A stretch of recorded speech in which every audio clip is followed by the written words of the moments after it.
Okay.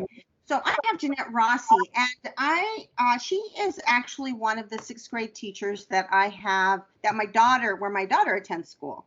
And the reason why I invited you here to have this conversation with you, Ginette, is that during that initial parent meeting, when you all were talking about what was important for kids, and this was all families in the room, and some of the things that you were talking about was growth mindset. Yeah. And you also talked about, there was a conversation around homework and the perspective around homework. And I think you actually said something, we want kids to be kids. Yes. You also talked about, I think there was a little bit about sort of anxiety, this perception of learning maybe, or it was something around getting to know individual children and then being able to support their individual needs. Mm-hmm. Now, you know, historically, because I've been in the field almost 30 years, so this is my 29th year in the field. And historically, at the level that you're at, it really has been that teach to, and the expectation is that you get it. And if you don't, too bad for you. I taught the lesson. What's wrong with you? Right. Mm-hmm. Yeah. And I still see classrooms, because I'm in classrooms every day. I still see that perspective, especially at the middle school level. Yeah. So thought it would be really important for us to just have a dialogue about the significance first of social and emotional development, what that looks like in middle school. And I want to begin with emotional development, that if you had a magic wand, what would you hope that children came to school with in terms of their emotional selves? And you're a sixth grade teacher and you teach English, yes? That's correct. So I'm this is my 20th year teaching.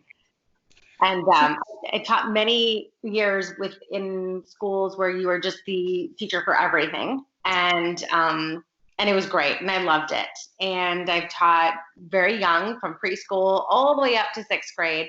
And then I was K-8 middle school, but K-8 and then especially middle school music teacher for a couple of years. So I've been with kids for a lot of time. And it's so interesting because I remember the day very specifically. I remember the day that I felt that I had my son. I was teaching 2 full years. And then I had my son. And I remember looking at him, and after I gave birth, saying, oh my gosh, now I know why parents get so upset. And now I know why parents care so much. Yeah. Because I felt this love for this child. And I was like, if anybody ever told me that they couldn't do something, I would lose my mind. Because, you know, I'm looking at this baby in my arms thinking, you can have the world, you can do it, you can change the world. Right. I just need, you know, and I was like, oh my gosh, I totally get it now. So from that day forward, I made sure that every kid felt like my own kid in the classroom. And I know that it's brought a lot of conflict in my life with teaching cohorts. And I know that it's been a struggle to find a school where I get to actually build relationships with kids, but it's worth it, because I know, and I know that it is the difference between a successful student and an unsuccessful student when the teacher invests in who they are as a person. Absolutely. So let me ask you something about that. So I'm in a lot of schools, not at your level. I'm in K-3 elementary schools, and I see a lot of direct instruction, primary part of the day. Now, at your level, you have what, like over 100 kids each day, right? Every day. Okay. So my question is, because I know when I was a classroom teacher, relationships is critical for me. I really, in my whole heart, believe that I need to see each and every child as an individual. I should know their story. But I can do that with 20 kids, 25 kids in my classroom. How do you do that when you have so many kids coming in through your classroom for what, 50 some minutes? Yep. How do you do that? So one of the things that I've learned to do over the course of the years is to make my instruction as short as possible. So while I have a lot of information to share with them, we can share it in many different ways. So if I have to teach a concept, right, if you really look at the standards, there's not that many. People say they're pages and pages, but they overlap constantly. Right. So if you take the things that don't overlap with other subjects, number one, and number two, take the things that they really need to know, right? And you teach them in 10, 15-minute increments. And then you create experiences in the classroom rather than direct instruction. And through those experiences, you meet with every single kid. So one of the models that I follow is a workshop model. And that is basically where I teach very minimally, like I don't get up there and lecture too long, but I create opportunities for the kids, number one, to have choice within what they're doing in their projects. And those choices lead me in directions with the kids. Like, in other words, if I see a kid who's definitely artistically driven, right, and I have choice boards, I create a lot of choice boards in my classroom, and I let them choose between like 9 or 10 activities that they want to display the information that I've taught them about. How can they show me that they know it? Right. And when they pick those things, it kind of drives me towards the conversation. Oh, why did you pick that? What do you love about doing that? Oh my gosh, I love things like that too. Or tell me more. And then they might ask me questions. Can I do it this way? And then all of a sudden we're having a conversation about that, and it leads to their interest, their likes. And so that's one way that I do it. And another way that I do it is I tell them how important they are to me. And because I tell them how important they are to me all the time, like even my model paragraphs are about my 6th grade students, or they're about how much I love teaching and how happy I am to be there. And then from there, they then in turn trust me with information. They trust me with things that are bothering them, but they also know that it's a safe place and that they can say a couple things and I'm not going to judge them, or that they're cared for. You know, a lot of times they just want to please their teachers. They just want that approval so badly. And if they automatically know they have your approval, regardless of what they do, then they're going to be okay with failure. And that's another thing that I talk about with the kids a lot, is that this is a safe place to fail. And through those mistakes, I can help you grow, but you have to make them first. And so that's one of the ways. Those are just a couple of ways that I do it in my classroom. Well, I will tell you what you just described is kind of what we do in early childhood too. I mean, it is. You talk about providing choice, right? Knowing them as individuals and being able to build from that platform, right? What is it that each individual child needs and how can we help them grow? I think that in terms of standards, you hit that so well on the head, because so many teachers we've gotten into heated discussions about what the standards say. And I'm like, do you really get what the standards say? First, right. Or talking about the curriculum your school purchased, because that's a different story. Right.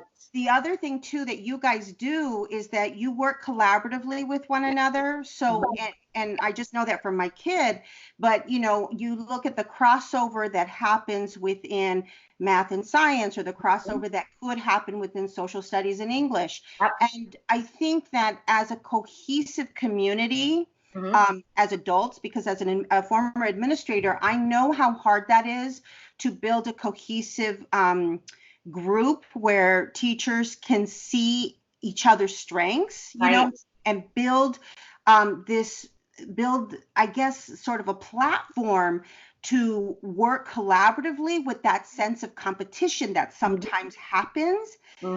In schools, I see it all the time. Who's more liked as a teacher, or constant. So if we can learn to kind of build on each other's strengths as educators, right? Yeah. And really support, because what you described was where you give a mini lesson and then you give practice for them to be able to practice to do whatever the lesson was. And then if you integrate it into meaningful experiences like social studies or even science, right? It's like working smarter. That's my motto. Work smarter, not harder. I tell the kids all the time. There's no reason to get stressed out. I think that's where the social emotional growth happens too in our grade particularly, is that we're trying to tell the kids there's no reason to stress about this. A lot of times they see and they feed off of the stress of the teachers, right? I have to get this done. I have to get this done. It has to happen. I'm never going to finish. Well, my question is, so what if you don't finish? If you don't finish, what's going to happen, right? Yeah. All that's going to happen is that the next teacher after you needs to pick up where you left off. Right. And if you look at the standards, like you were talking about, they overlap so many times that you don't really have to worry. Everybody plans out these years. And I challenge people a lot to say, when in the world has anything ever worked out that you've planned for a year? Mm-hmm. It doesn't. You can't plan anything for a year and know exactly when things are going to happen. What if, organic conversations come out of things and they're really important? What do? Ignore them because you have to hit the curriculum? That organic conversation is probably something that needs to be taught. And you have to take that opportunity to teach it otherwise, or talk about it or have a discussion around it. Otherwise, that stress of not being able to have that conversation with those kids at that time bleeds over. That stress then bleeds over into everything else. That happens a lot of the time in literature. A lot of times we hit on things in literature where we're just, and all of a sudden someone will say something so profound, or something, they'll be so confused, or they'll be emotional about something, and we have to stop. We have to stop what we're doing and we have to talk about it. And a prime example the other day in class was a student who's really struggled with anxiety all year, and he made some pretty bad choices. And I'm not discounting the choices that he made and saying that they weren't serious, because they were. But he's worked so hard to try and get rid of the stigma that's been attached to him for making those bad choices. But because his anxiety gets in the way, and kids have kind of said, you know what, I'm not going to give you another chance. Now his level of stress is like through the roof. Mm-hmm. So he continues to make bad choices. Right. It just snowballs all Right. day. And we do this thing called Workout Wednesdays, and we go outside, and instead of having sit down bell work, we go outside and we play. We do something fun. We do something physical. I teach them exercises that I think that they could implement in their lives later on when they're adults, and know that this is a stress reliever. And we do that as a group. And they came back in and the kids were like, oh, so-and-so didn't run the full lap. And he was like, gosh, why does everybody have to point out everything that I don't do? And so I knew that we had to get started with the lesson. Like, I knew it. But at the same time, my gut said, stop the class for a second and have him address his peers. And I said, well, so-and-so, I think that that's a fair question. Why does everybody have to point out everything you're doing wrong? And I said, how many of you make mistakes on a daily basis? And they, raise their hands. Or how many times do your parents mess up? I'm like, I mess up every day, at least 3-4 times. But my kids still love me. My kids still come to me regardless. I said, so why are we making it so hard for this individual to get better? To make good choices again. He wants friendship. He needs his classmates. He needs his team. We are each other's people. We're a family. And then I had him address the class and say, I need a break. I need you guys to give me a break. And there probably wasn't really a dry eye in the classroom. And it did derail us about 10, 15 minutes. But the difference that happened the rest of the week in the classroom environment was so worth it. Because all of a sudden, now he can work in a group. And they're working together. And now he has a lot to offer in a group rather than being pigeonholed into somebody who just can't get along with others. So those instances, sometimes you just have to go it, and your curriculum has to stop.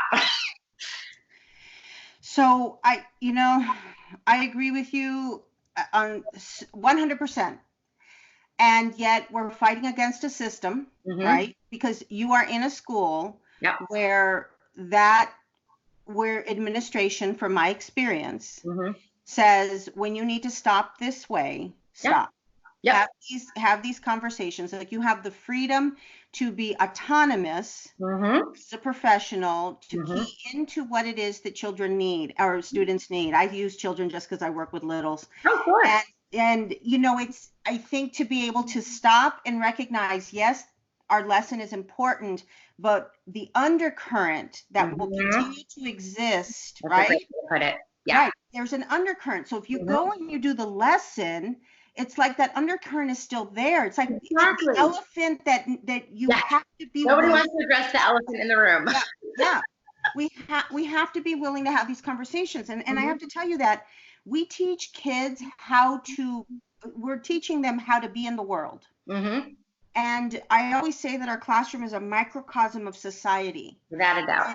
And if we don't teach them how to do this in a way that's respectfully responsive to individuals, where the hell are they going to learn to do this? Exactly. They're going to walk out into the world and make stupid choices. Right. And that's what I tell the kids all the time. We're gonna have the tough conversations about race. We're gonna have tough conversations about sexual orientation, about class, about gender roles. We are gonna have them in our classrooms so that you go out into the world and you don't say things that people are gonna look at you like, what did you just say? Right. Because as teachers, if we don't prepare them that way, then we really are not contributing to society. All we're doing is cultivating more and more problems. Right. And bringing it back to what you said before about, we're in a school that allows. I'm in a school that allows me autonomy. I tell teachers all the time, I'm like, stop choosing to teach in places that don't let you make these choices. I could easily go to a million other districts and make $20,000 more, which would really help my family, right? But I know education is more than what they put in front of me and say teach this. Yeah. And so if we choose to be part of schools who do things like this, eventually, right? Eventually, people are going to start changing their ways. They're going to allow teachers to really teach. But the teachers have to make the choice. They actually have more power than they ever know. They take these contracts thinking, I just got to get a job. No, you don't. Mm-hmm. You can be as selective as you want to be, but you have to be willing. You have to be willing to bite the bullet a little bit.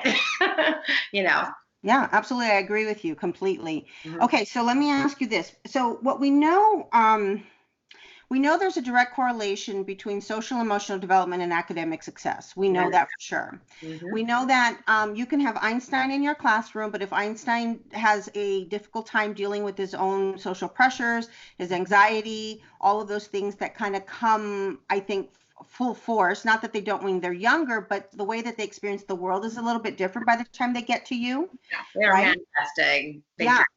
Yeah. So what does that look like in middle school? So when a child is struggling with either emotional skills, so that could be just self-imposed beliefs, right? Inability to manage and identify their emotional state, but also manage that. Mm-hmm. And then even further, what does that look like in terms of relationship skills? So what do you see at the middle school level that gets in the way of, them being able to do well academically? A lot of anger. Okay. Yeah, a lot of anger. They're angry about their situations. I see by the time they've gotten to 6th, 7th, and 8th grade, and say their family structure is broken or they've had trauma. Mm-hmm. Trauma is really key because trauma shows up later. Trauma doesn't show up. I've had kids, I've actually taught them in 1st grade and then had them in 7th grade, and the trauma that they experienced that I knew they didn't show up until the middle school years. They've got hormones, their identity. The world is so difficult to navigate, social media pressures. There's so many different things that surface all of a sudden, but it manifests as anger is what I see all the time. They're pissed off. They're like, why can't I get a break? And so that anger turns into frustration. And that frustration leads to more higher anxiety, and then we have stress, and then we have breakdowns. There's like these breakdowns. It's amazing to me. I don't ever remember crying that much when I was a middle schooler, if that makes sense. Mm-hmm. And I had a very stressful life, so but I didn't have to navigate the world the way they do. Right. So these breakdowns that I see quite often are what I'm mostly concerned about. Yeah. Do you see both? So do you see physical sort of aggressive outbursts? Sorry, that's my dog. No, mine too. Physical aggressive outbursts and then meltdowns. Like, do you see both sides of that spectrum? Yeah, I mean, less physical aggression here and there, but mostly it's the meltdowns. Okay. Mostly it's the meltdowns when academics start to get really rigorous, where lots of deadlines start happening. Then all of a sudden it like puts them over the edge, and then the breakdowns just, I mean, they could be in the middle of class, or walking down the hall or in another class, and all of a sudden they're just like, I can't do this, I can't do this, and it's true, they can't. That's why homework to me in sixth grade, I was really adamant about not giving them homework on top of what they not finished in class, because it's just too much. You know what I mean? They don't have time to just breathe, Right. and take a second to like decompress the day. You know what I mean? Yeah. And I come home and I decompress. Well, that's what we should do. I mean, we all should do that. We've become a culture that we celebrate or that we put on some pedestal busyness. Yes. And so I think one of the things that as a society we've just adopted as that somehow the harder you work, the less you sleep. Yeah. And it's unfortunate because we create that perception that then becomes part of the belief system, which leads into my other question. So you don't know kind of what I teach or what I do.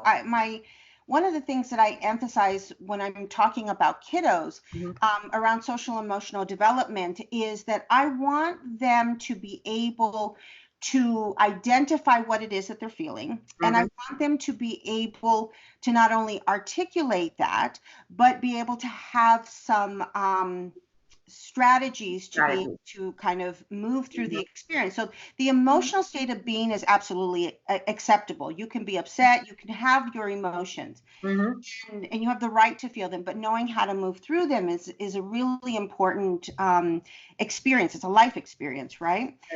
But what I see is that a lot of pressure comes, I think we have to take responsibility as educators. I think your school has some unique differences, but I think in general as a society, we have imposed these expectations of either perfection or we use comparison as a way to motivate. Yes. And we teach now. I'm going to take responsibility for this because from an early childhood perspective, because it's a strategy that many early childhood educators use. We compare children to one another. We identify who's the bestest, the best at something, the smartest at something. We make these generalized statements, and then I do a lot of work with grown-ups, and then I have to deal with grown-ups having judged, not feeling enough, and I'm like, yeah, that started when you were little. But I wonder if, because in early childhood, they're looking to us as teachers and our parents, not that they don't with you, but when they get to middle school, they do look to their teachers, but their peers become super important, I think. Oh, yes. Like whether they're accepted, who their friends are. So what, in terms of that dynamic of acceptance, do you see where kids struggle, or, like if they do struggle socially, what are the implications of that? What do you see? A lot of times I see kids isolating themselves. Okay. So it's interesting. The second they've identified themselves as different, it becomes isolation. So I know we have our classrooms open during lunchtime, and a lot of times the kid who hasn't found a group just comes in and sits and then has lunch with the teacher, right? And so little things like that, you start noticing patterns, that there's never another kid with that child, and they're always looking to have lunch with you. So there's ways of, obviously we have strategies of making things happen, and then all of a sudden we branch that kid out a little bit. But that seems to be the number one thing that they do, is they isolate themselves. The second thing that they do when they feel really different is self-harm. So that's huge. The second they don't feel like anybody understands them, they hurt themselves so that they can get attention from somebody. They just want somebody to notice and somebody to care. So that's what I see the most things. So what you're describing, what we call that in the early years is that perceived misbehavior, Mhm. or when they're lacking these types of skills, it really is a lack. And so Mhm. they're getting what they need in Mhm. ways that are socially unacceptable, Mhm. but they're still trying to get their need met. Right. And so, I used to, or I do work with the Department of Education. Sean Ross used to work there at ASA. Yeah, I know Sean very well. Yeah. So he and I, before we made the decision for Gia to go to school there, he and I had lots of conversations because I know too much about education. Oh, I know. It really is so difficult. It's really, really hard when I know too much. And I've had to try to stay in my lane. Mhm. And that's why, quite honestly, that's why I don't volunteer. That's why I don't do stuff like that, because I have to stay in my lane. You have no idea. It drives all 4 of my children attend the school. Yeah. And there are certain days where I'm just like, oh God, if I say that, they're never going to talk to me again. Yeah, right. So I just have to stay in my parent lane, Yep. because it's too easy for me to want to take over the classroom. Right. I get it. So he and I had several conversations about this social piece, because he said one of the things that they used to do, he taught the high school level, they would see a kid hanging out like at a bench, sitting on a bench or someplace by himself, Mhm. and they would kind of match make friends, and because he was talking about his grade level team would talk with one another about, it's what I call staffing kids out, Mhm. how's he doing, what do we need to do to support their growth and development and learning and blah blah blah. And he said that they would observe kids to see which kids weren't connecting to others. Yeah. And I think that it really takes, you don't have to do that as an educator. No, you don't. It's not in the job description at all. No, you don't have to do that. You don't have to know, because I'm not kidding when I say to you, teachers and administrators have said to me, we don't have time for that. I know. They go, and I say, well, you call me in to deal with or to talk to you about how to handle behavioral issues and concerns. Right. But I don't have a magic wand. The key is for you to be able to identify what it is that kids need and do that first. And once you do that first, in terms of those social emotional needs, then the academic piece becomes much easier. It's not hard to teach. It's so funny. I went to school for so many years for teaching. And really, I don't even use half the stuff I learned in my education courses. I use the stuff that I learned from being a person and from having relationships in my life. And psychology is where most of my good teaching comes in. It's the same. It's exactly what you were referring to: matching kids, seeing where kids would fit in with one another, making relationships happen. So if I have a kid, or I notice a lot of times my team teacher, who I share a room with, we open up the wall, and a lot of people close their walls and just have their subjects. And we decided to open it this year, so that one kid couldn't just hide, and that instead it was pretty out in the open who was isolating themselves. And then what we did was we would just find ways to sit with one kid, and then we'd invite another kid that we knew would get along, and they'd be like, oh, come sit with us, and then have lunch. And then all of a sudden, before we know it, we're no longer having lunch with them because they're having lunch with each other. And so little things like that, that's where the good teaching is. That's where everything is. It's the relationships that you foster, that you actually create with kids, or that you recognize. Sometimes you don't even expect two kids to get together, and they do. And you're like, oh wow, this is such a cool friendship. And you learn from them. So little things like that, I think, are really what good teaching is made of.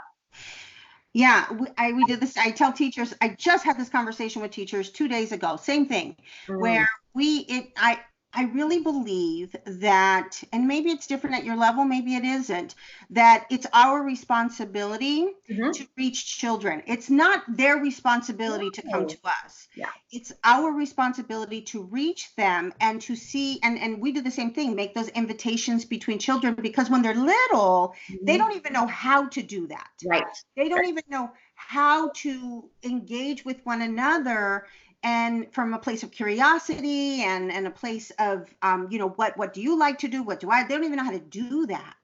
And so we have to facilitate those experiences. And what I've learned as a consultant is a lot of grown-ups can't do that either. No. Well, it's so funny. I maybe have a question for you. How do you feel about this concept of self-advocacy? Because it seems to be the buzzword all the time, right? The kids need to self-advocate. Okay. But then a couple years ago, we started looking at what does it mean to self-advocate at 5th grade, at 6th grade, at 7th grade, at 8th grade, right? They need to be something that actually, it's like, it needs to build off one another. Right. So that it needs to be scaffolded. Like social emotional growth needs to be scaffolded, like curriculum is scaffolded. Right. And so how do you feel about that buzzword? Like what comes to mind? I think that we sometimes make assumptions because the 4 levels of social and emotional development are first self-awareness, then self-regulation, then social awareness, then relationship skills. We make and that's kind of how you have to build it. Self-awareness has to come before self-regulation. Right. So what happens is that sometimes we make an assumption that children come with the ability to identify what it is that they feel, what it is that they want, how to express that effectively. And you know what, even in the best of circumstances, I come from trauma too. So I don't know if you know about the ACEs scale, but I'm a 7 on the ACE scale. So I come in high. And so I didn't know how to do any of those things as a young child. I didn't know what I was feeling, number one, because of the trauma that I experienced. I had self-protective factors. I had to protect myself. And so what that looked like was that I was mistrusting of adults. Right. And so if I'm mistrusting of adults and I've never seen anybody model for me how to help in a healthy way, articulate needs and wants, how am I supposed to know what to do? Right. So we make too many assumptions about what kids can do, particularly by the time they get to you. Shoot, we do this with adults. Their adults should know better. No, they don't, because they took this trauma. It's so true. Yeah.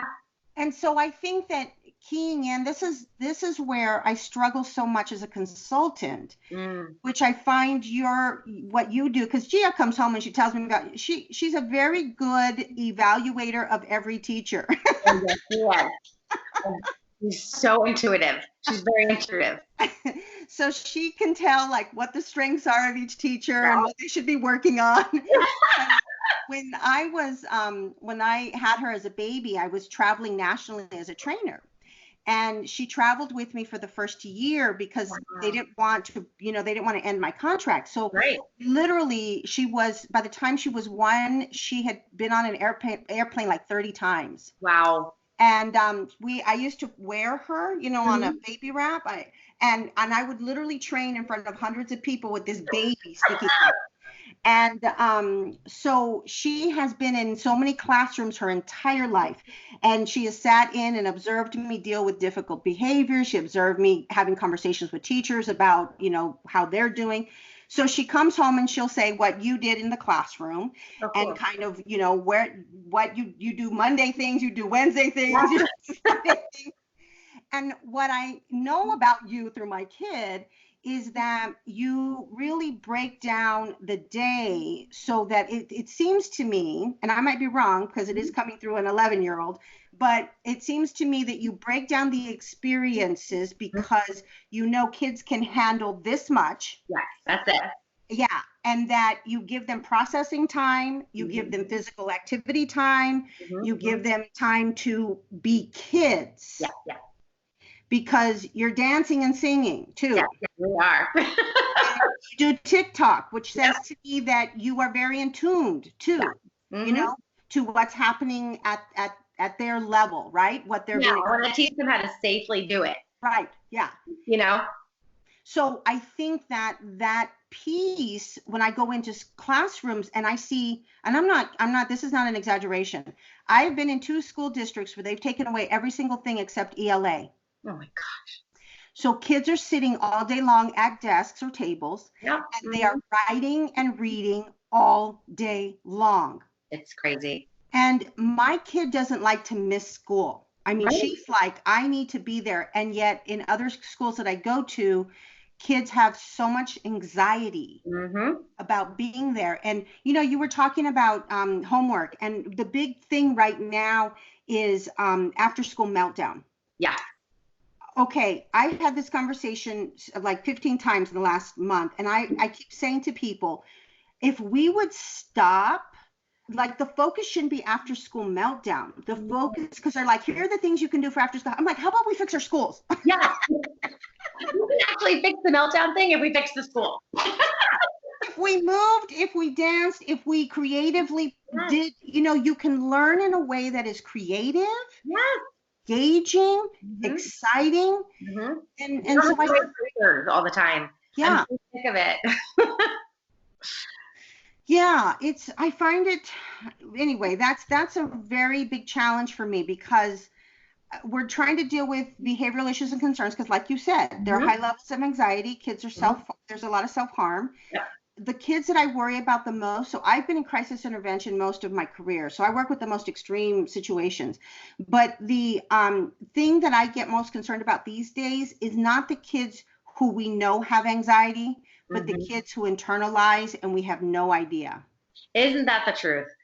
It is so true. It is so true. Like, it's so easy. Like, my youngest has diagnosed anxiety, but it's just because I think it's genetic. I think she suffers from the genetic form of it. Like, regardless of what she had the easiest childhood out of all the 4 kids, actually. So she should have the least amount of anxiety, but she's just who she is. She's an anxious person. She has separation anxiety. She just doesn't want to leave me. She's a nervous person, versus kids who hide and suppress and have become masters at manipulating themselves. If they can manipulate themselves, oh my gosh, I feel like that is the most dangerous thing ever for them, because a lot of people are like, oh, they're master manipulators. No, they're really smart. Actually. But when they can manipulate their own minds, that's where I get concerned. And that's what I see. I see them manipulating their minds, and manipulating their thoughts, and manipulating how they deal with things, because they're so afraid for someone to find out, or for someone to think that they're not perfect, or for someone to think that they can't handle this environment. A lot of the times we hear, well, why did you choose the school? You knew it was rigorous, and those comments, I'm like, who are we to say that? We don't know what the child is capable of yet. They're 12. They've only been in this world 12 years. Like, a lot of times people say, oh, they're in 6th, 7th grade already. They should know how to do this.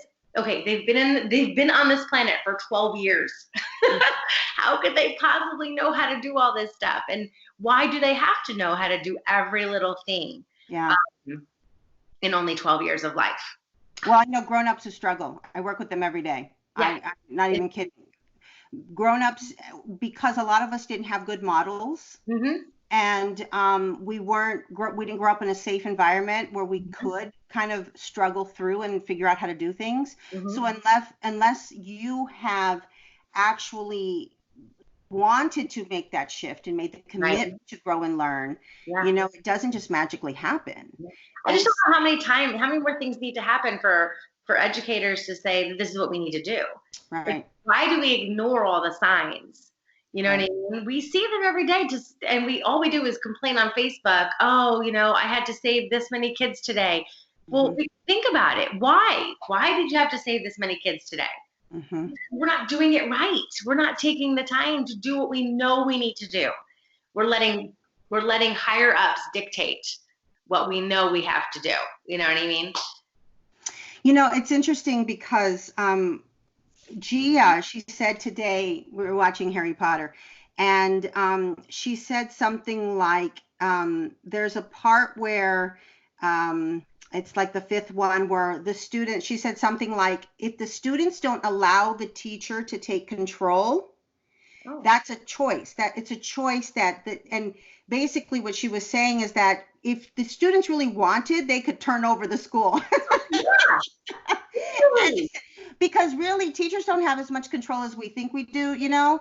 And the truth of it is, and that's the problem, is we keep trying to do this power over, power over, power over. And it really is about relationships. Yeah.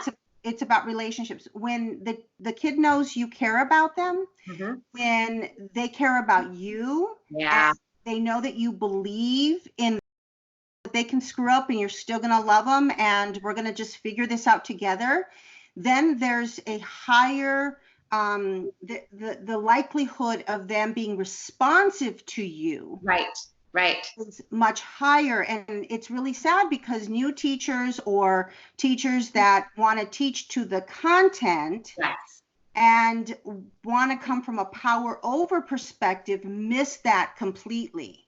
You know, it's so interesting you say that. I also find that it's because they're so afraid to share parts of themselves. I feel like the kids have this idea of perfection because we pretend to be perfect. Yeah. We pretend as teachers that we have it all together, that we don't fail, that our lives are perfect, that we can't have stress. You know what I mean?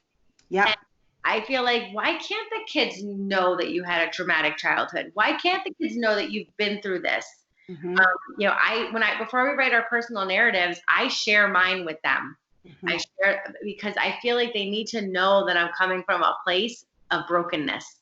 You know, I can't expect them to share with me anything that they feel unsafe, you know, that they feel is a place of vulnerability for themselves if I don't make myself vulnerable to them. Yeah. You know? Yep.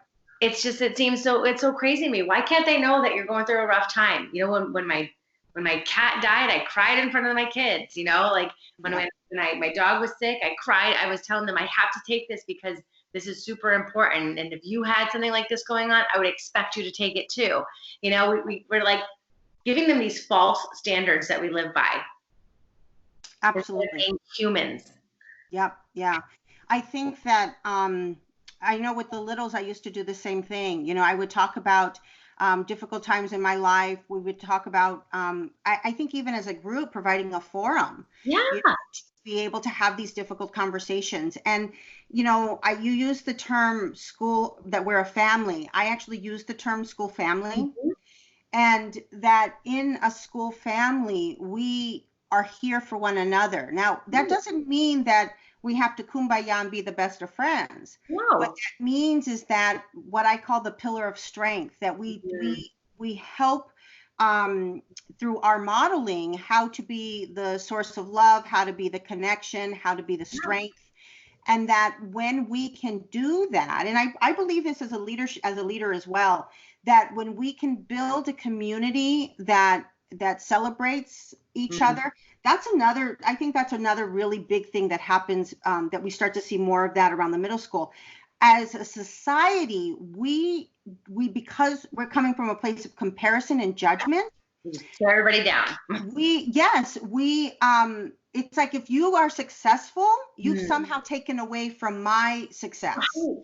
Like we can't be in success together. Right. We can't celebrate each other. There's enough sparkle for everybody. Yeah. And so I see this in organizations and in schools between teachers. Yeah. Someone goes and, you know, presents at a conference or gets accolades for something or the other, you know, people are like, well, bitch, you know.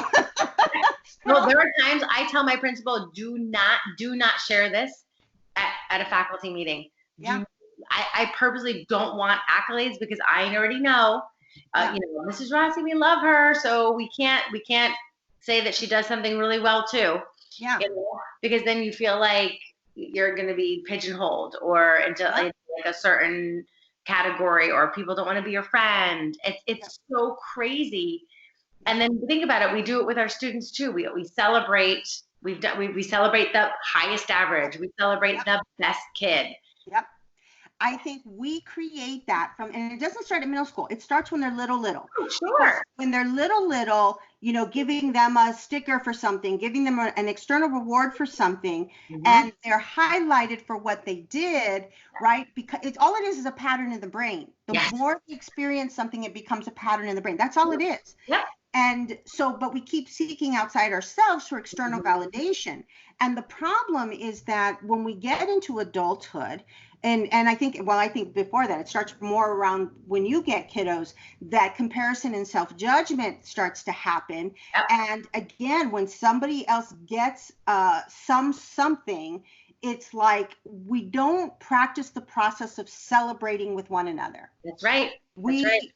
From a place of authenticity. We come from that place of don't be a sore loser, which is different. It's very different. Right. It starts out with, and we even apologize. One of the things we're doing with this next assignment, this presentation, is I said, I'm taking off points if you apologize to your peers for being great. Ginette told me that. They go up and they're like, I'm sorry, this is not that good, when they know it's good. Yeah. Because they're so afraid of their peers seeing them as being boastful, right? And like, we have to talk about the differences between boastful, between being cocky and like really full of oneself versus being confident and then celebrating other people as well. So like there's this cycle of madness that we've created, and we have to break it.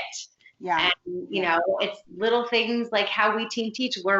I'm trying to propose for next year. Well, I am doing it, but with Amanda Birch. But we're trying to get other teachers. We want other teachers to look. Team teaching, if we would just learn to do that more, we would then start celebrating each other in front. Like the kids know how much we love each other, and we only know each other 2 years.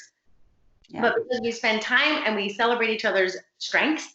Yep. And she holds me up in my weak spots, and I hold her up in her weak spots. That's not evident to the kids. Yep. And so if we start doing that in front of students all the time, they're going to start doing it. You know, they do what they see. Yes. And in the younger children, there are classrooms that have 2 teachers. Often, and one of the things that I get hired for is interpersonal issues. That really, because I do a lot of work around that, and because it's consistent, and really the truth of it is we never learned to communicate effectively. We never learned how to problem solve, and when there is a conflict, how do we work through it, and how are we okay on Monday? Right. Because I will tell you that, especially women, I think everyone does this to some degree. Oh, especially. Will hold on to crap for years and years and years. Oh yeah. And hold grudges, and then now our trust is broken. And so one of the things that I say to teachers is that children watch you.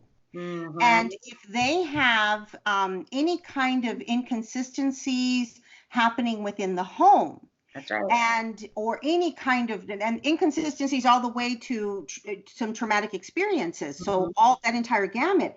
If that's happening in the home and they come to school and they feel the tension in the room, you've just confirmed this is how relationships are in the world. Yes, you have. You've confirmed it all.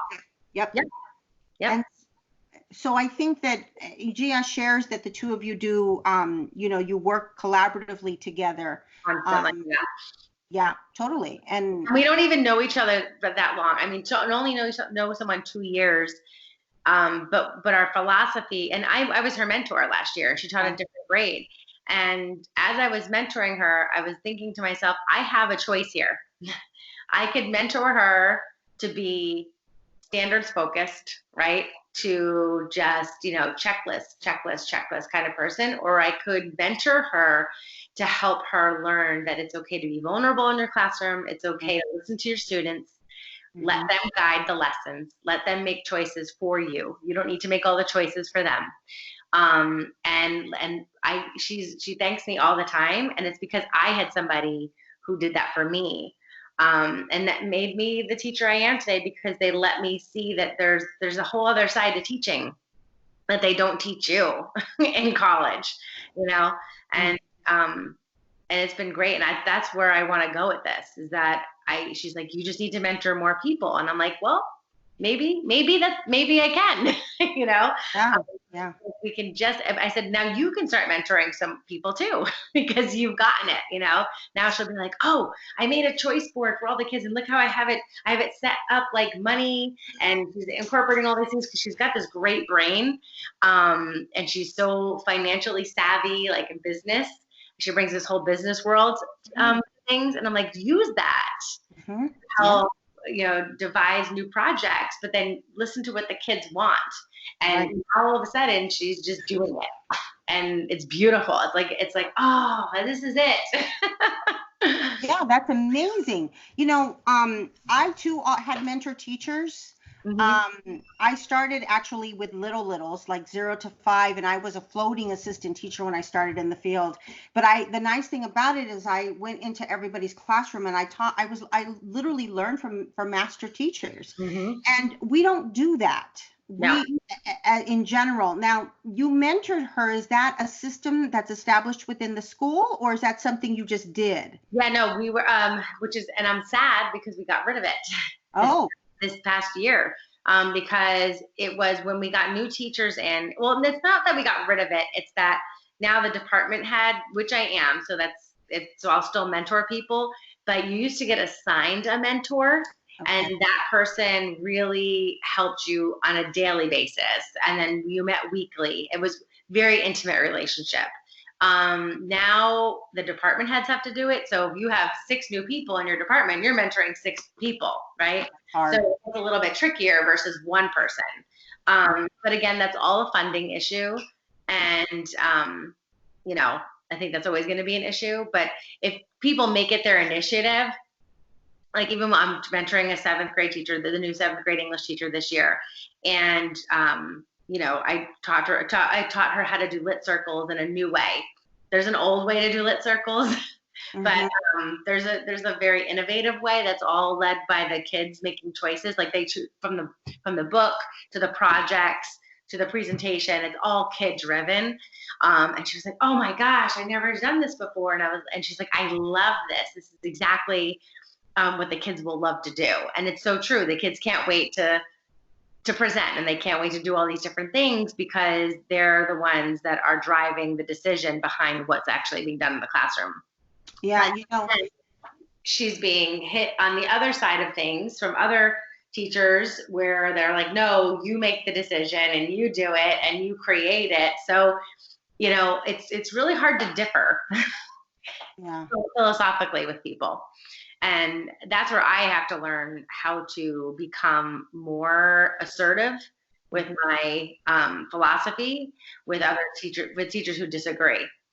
Right. That's I tell the kids all the time, that's definitely my struggle. Like I'm not good at asserting myself and saying, no, really, you need to do this. Just, but what I'm doing right now is just by leading by example. I'm hoping that just by doing it in my classroom, the kids I tell the kids, tell your teachers what you want. Right. We had a speaker on Friday and she said, hold your teachers accountable. Yeah. And I was like, oh, I'm so glad she said that. That's cool. Yeah. Yeah. Hold your teachers accountable. Well, I talk a lot about 21st century skills and, the jobs. You have older kids, and so it's not too much further in terms of when they become adults. I know.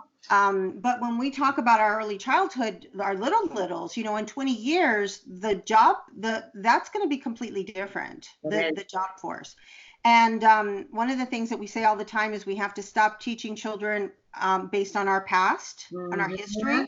And teach them, and we don't know what it's going to look like in 15, 20 years. We have no idea what, our iPhones are going to be completely obsolete by that time. And, we're going to have more cars that drive themselves. Everything's being automated that can be automated. So children need to be able to do things that robots can't do. So what can they do? They have to be able to think critically. They need to be able to problem solve. They need to find novel ideas for problems that are happening. So the work that you just described in terms of, addressing their creativity, allowing them to kind of make those decisions it becomes really the platform for what they're going to need in terms of skill as adults. Yeah. And by teaching too and saying this is what you're going to do and how you're going to do it, kids won't learn how to make decisions if we don't give them opportunities to make decisions. That's right. Right? That's right. And if I hear one more time, oh, but how do you reach all levels? Well, guess what? Kids will automatically produce what level they're at. Yeah. No matter what. And you can easily find out where they are by what they produce, right? And half the time, if you stop putting the ceiling there, I say teach without a ceiling. Yeah. Putting the ceiling on it, and they will just keep going up and up.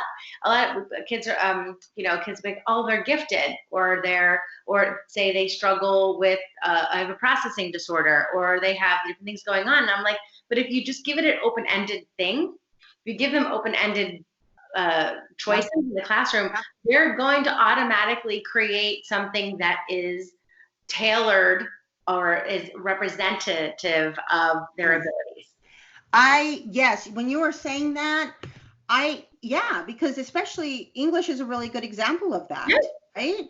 They are student driven. They make a selection as to what they want to write about, how they're going to create about all of that. Mm-hmm. And what they give to you is going to really represent where they are developmentally and what you need to do then, right, as a teacher, to help them move along. Yeah, you just look at it. What the hell why don't we get that as an educational system? I don't understand. Like, literally, you don't have to give any test. You just give them a choice, let them produce something for you, and then look at it and then be analytical about it. Say, okay, well, like Gia's work, like she will be as creative as you let her.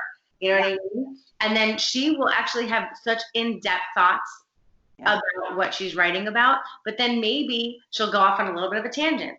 So I know that I have to give her parameters about where she needs to stay. You know what I mean? Because she'll go deeper and deeper and deeper, but I have to make sure she doesn't go off on a tangent, so that she is being evaluated eventually. They will say, this is very analytical. This is actually all critical thinking skills versus, it's sporadic. You know what I mean? Yep. All you have to do, and you can do that for 112 kids if it's not boring. Like I would love to know one person who wants to grade 112 of the same thing. I would love to know who that person is, because that to me is the most boring thing I could possibly do. Like, how am I going to do that? I can't. I cannot sit there and read 112 of the same paper. Yeah. No, I get it completely. So how long have you been teaching sixth grade? Sixth grade, I've been teaching. I taught sixth grade earlier than ASA. So I've done it twice before, and then this is my second sixth grade here. And how long have you been teaching? 20 years. 20 years. So would you say that because, and I'm going to say that you're going to say yes to this, but I think it's important to ask this question because I think teachers feel burnt out. I think they're exhausted. The job is hard. But do you like what you do? I love what I do. Do you feel where is the joy and the passion? What is that for you? So it's so funny because I was just at a TEDx talk on last Friday night. I was watching all these people talk about living their truth, right? And living their passion and whatnot. And I was like, wow, I never have to ask that of myself, ever. Like, I don't ever not want to go to work. I don't ever not want to be, and I think it's because I'm with kids and I'm not with adults. I get that. And there's never a time that I don't feel passionate about what I'm doing. And I think it's because, and I know it's because I am willing to change. It's all it is. I am not stuck. I never have been. A lot of people, my husband always gets nervous when I say I have an idea. Oh, yeah. Oh, my goodness. People say that to me, too. They're like, oh, no. No, wait. He's like, I don't know. Can I sit down and eat my dinner before you talk about this idea? Yeah, completely. And I think because I always have an idea about something or how we can make it better, it ignites my passion over and over and over again. Like, I don't teach the same curriculum year to year. I was outside the other day and we were playing And my sixth graders from last year were like, we didn't do this last year. I was like, that's right. And they won't do that. And the kids next year won't do this either. Right. Right. I don't sit there and say, I have this curriculum for 10 years. No. Yeah. No, it changes with the kids. Like, I got to get to know them, and then I bring in different things, you know, and that's how this class this year, I have to coax them to have fun. Yeah. They are just prescribed to sit and do and listen. They are very good listeners. And so this class, I've had to like inject fun and inject questioning. Like, you know, do you guys like this? And they're like, I'm like, tell me. If you don't like it, tell me. I won't do it anymore. You know, like things like that. Or I'll notice that in their writing, they're saying a lot of the same things. Like, you know, I identify with this character because I've been through this. And so now I'm like, well, then I need a book about it. You know, because I've had so many kids who identify with this. Let me bring in a book about it. You know, I'll look at my demographics.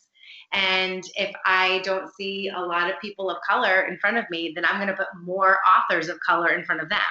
Right. You know, so I've got to it just depends. And because of that, I'm never comfortable. Yeah. You just hit on something I was going to ask. I'm trying to remember what that was. Oh, so when you adapt what it is that you're doing, let me go back. You said something about kids, they basically are good listeners.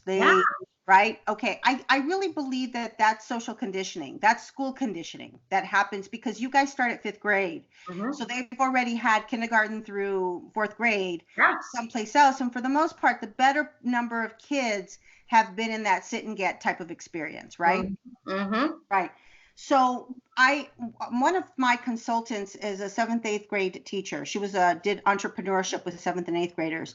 And she said that a lot of like the A students, the ones who did well, come into the class they struggle with that problem solving, thinking critically, thinking outside the box, because they've already adopted this sort of, I know how to work the system by the time they got to 7th and 8th grade. Yep. So what do I need to do for the A?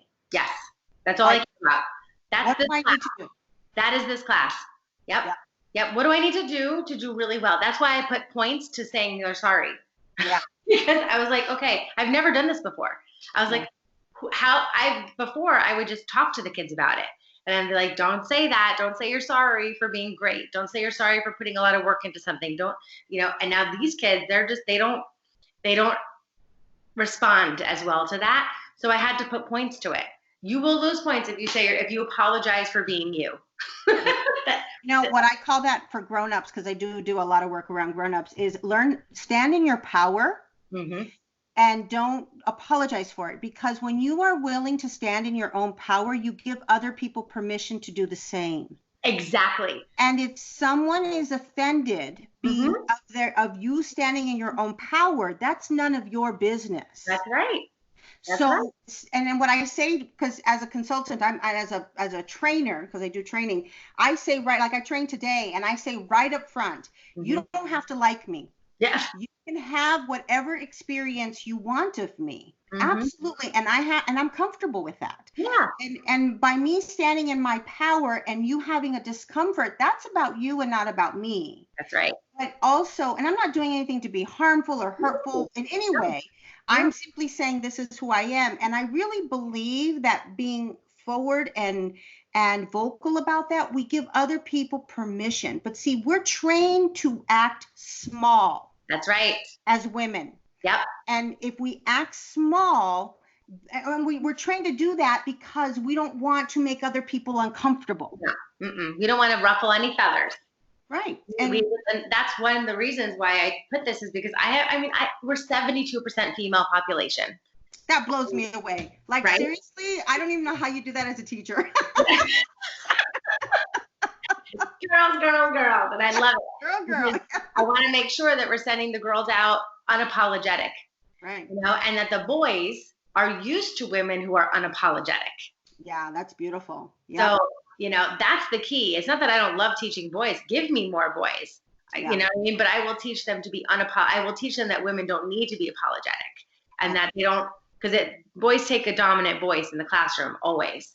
So the boys that we get learn very quickly that they're not the dominant voice, and that there's value in what females have to say and offer.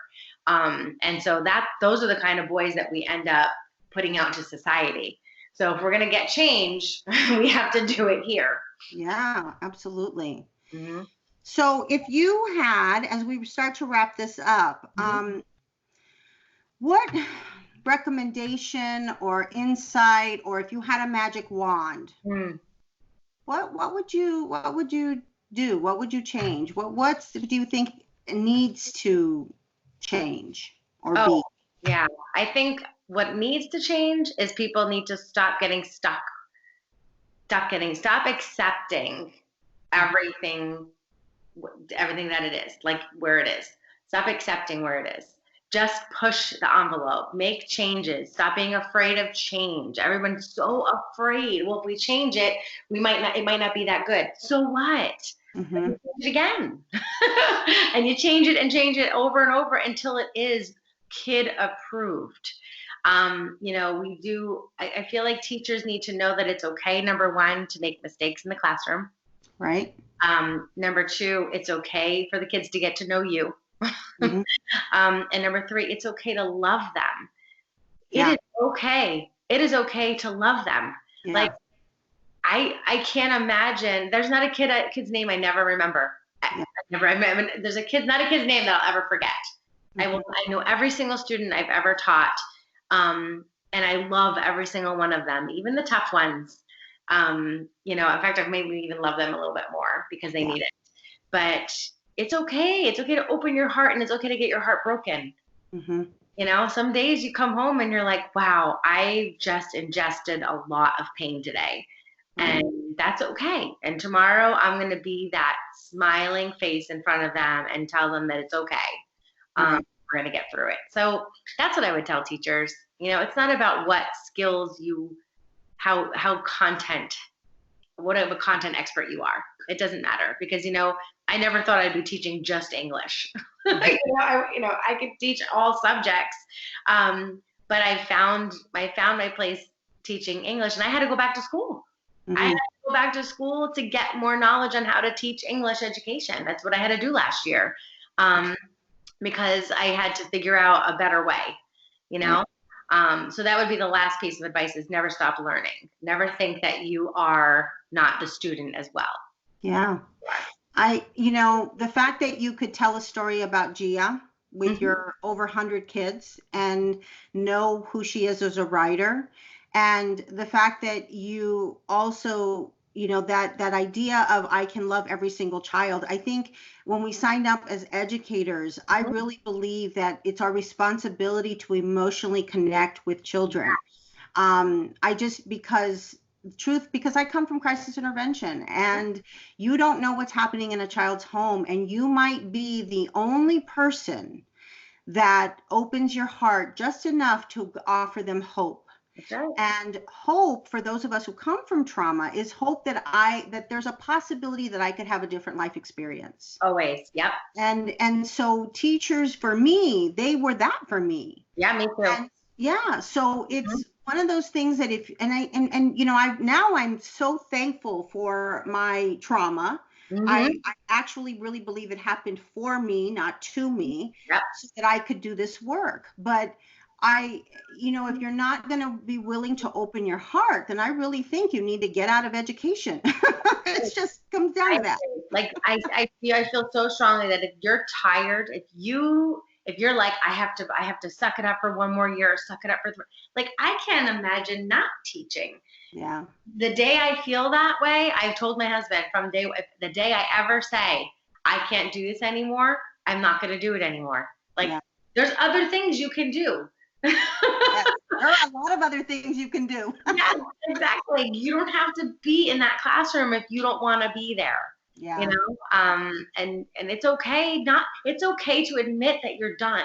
Right. It's totally okay. Yep. But again, because we're dominated in the field by women, Right. They never feel like they can admit when they're too tired or they're burnt out but they are. Yep. It's okay. It's okay to be done. Yeah. I think that's honoring who you are. It's learning. Right.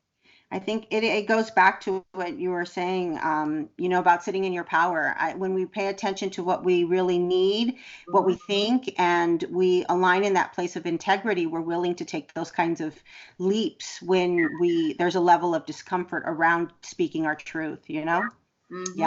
Yeah. Well, I want to thank you so very much for doing this with me. Thank you. I loved it. Yeah, I think this, I really enjoyed our conversation. So, I want to have more. We can definitely do this. Yes. We can do like a once a month topic. I love it.